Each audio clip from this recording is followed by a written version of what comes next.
Assalamualaikum warahmatullahi wabarakatuh. Perkenalkan, nama saya Irma Dewi Permatasari dengan NPM 23210101 dari kelas akuntansi 02. Dan di sini saya akan membahas mengenai aplikasi Zahir Counting.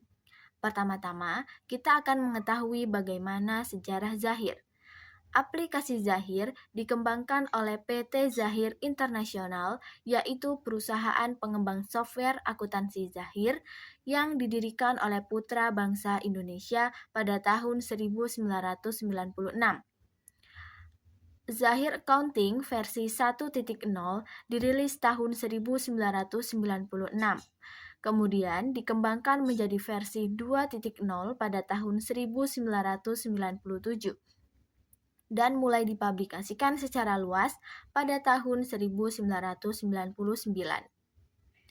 Adapun pengertian Zahir, yaitu Zahir Accounting adalah sebuah software atau perangkat lunak akuntansi buatan Indonesia yang dikembangkan oleh PT Zahir Internasional yang dirancang khusus untuk dapat membantu pengelolaan dan pencatatan aktivitas laporan keuangan perusahaan secara terintegrasi, otomatis, dan profesional.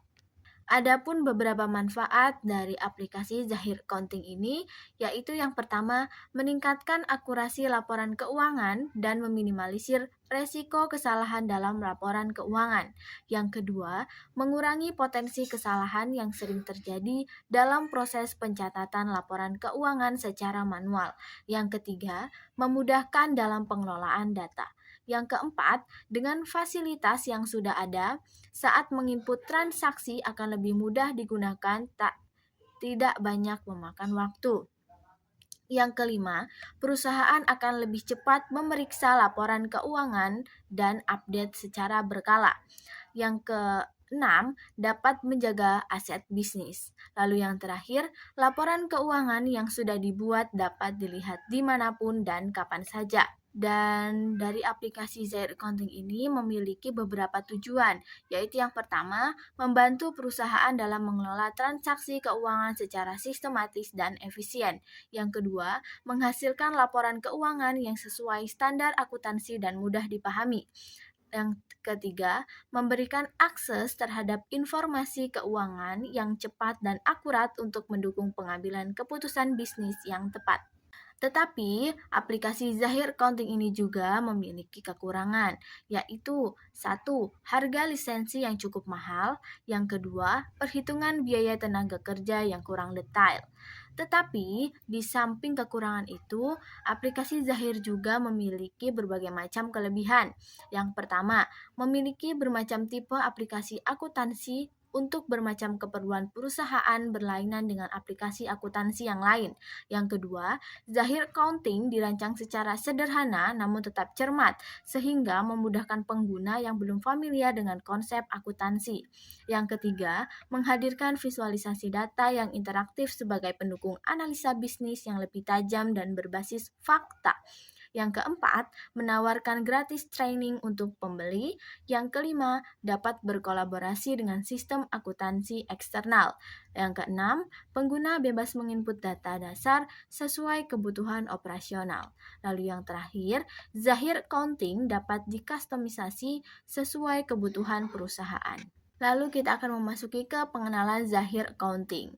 Ketika kita mengklik aplikasi Zahir Accounting, tampilan awal yang akan muncul adalah seperti pada slide, di mana terdapat membuka data baru, membuka data sebelumnya, buka data, membuka file backup, daftar data sebelumnya, register, sampel data, dan keluar.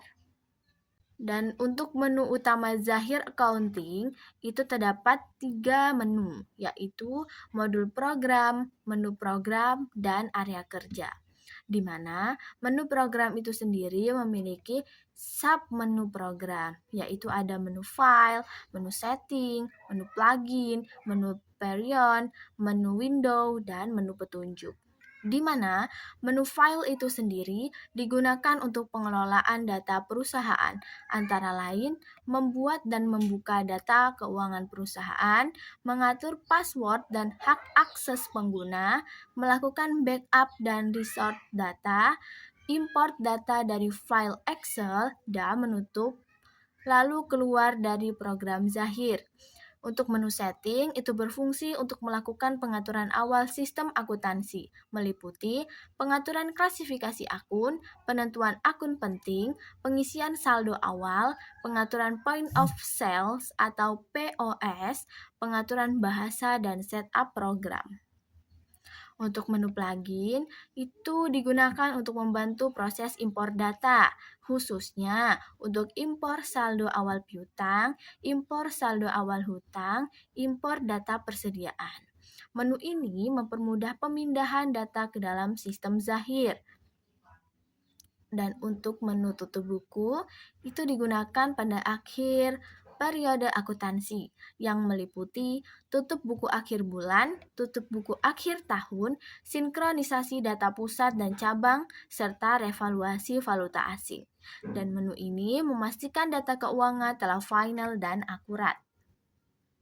Untuk menu window, itu berfungsi untuk menutup seluruh jendela atau form yang sedang terbuka, mengatur tampilan panel kerja.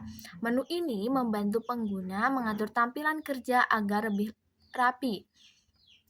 Untuk menu petunjuk, itu digunakan untuk membantu pengguna dalam pengoperasian Zahir, antara lain petunjuk penggunaan program akses bantuan jarak jauh, menghubungi support Zahir, dan informasi tentang program dan registrasi.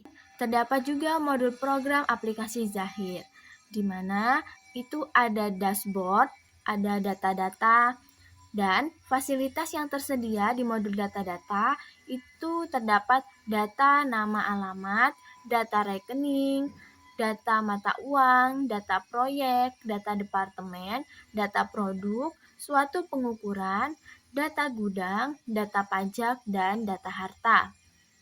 Lalu yang ketiga, ada buku besar, dan fitur-fitur yang tersedia di buku besar yaitu data rekening perkiraan menu, buku besar pada setiap rekening perkiraan, dan transaksi jurnal umum.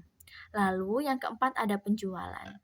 Untuk fitur-fitur yang tersedia di bagian penjualan, yaitu pertama penawaran harga, kedua order penjualan, ketiga penerimaan barang, keempat invoice penjualan, yang kelima piutang usaha, keenam pembayaran piutang usaha, ketujuh uang muka penjualan, kedelapan retur penjualan, 9 daftar uang muka penjualan, lalu yang terakhir pengembalian kelebihan atau kredit. Yang kelima ada pembelian. Fitur-fitur yang tersedia di pembelian adalah sebagai berikut. Yang pertama, permintaan barang. Yang kedua, penawaran barang order. Yang ketiga, pembelian mengirimkan barang. Yang keempat, pembeli menerima barang. Kelima, utang usaha pembayaran. Keenam, usaha uang muka pembelian. Ketujuh, formulir daftar mata uang. Lalu kedelapan, pembelian penerimaan, dan yang terakhir kembalian atau debit. Lalu yang keenam ada kas dan bank. Fasilitas yang tersedia di kas dan bank adalah sebagai berikut. Kas keluar untuk menginput transaksi uang keluar. Kas masuk untuk menginput transaksi uang masuk. Transfer kas untuk menginput transaksi transfer kas. Lalu rekonsiliasi bank, giro masuk, dan giro keluar. Dan yang terakhir ada persediaan. Fasilitas yang tersedia di persediaan yaitu data daftar produk, pemakaian atau penyesuaian, pemindahan barang, transfer barang antar gudang, stock of name, produksi, perakitan fasilitas, penguraian fasilitas, penerimaan barang konsinyasi, retur barang konsinyasi, penentuan harga jual, lalu manajemen persediaan. Dan setelah itu ada laporan, dan laporan ini memiliki fasilitas yang tersedia yaitu laporan keuangan, laporan penjualan dan piutang, laporan pemberian barang, laporan barang, dan laporan lainnya. Sekian, terima kasih. Wassalamualaikum warahmatullahi wabarakatuh.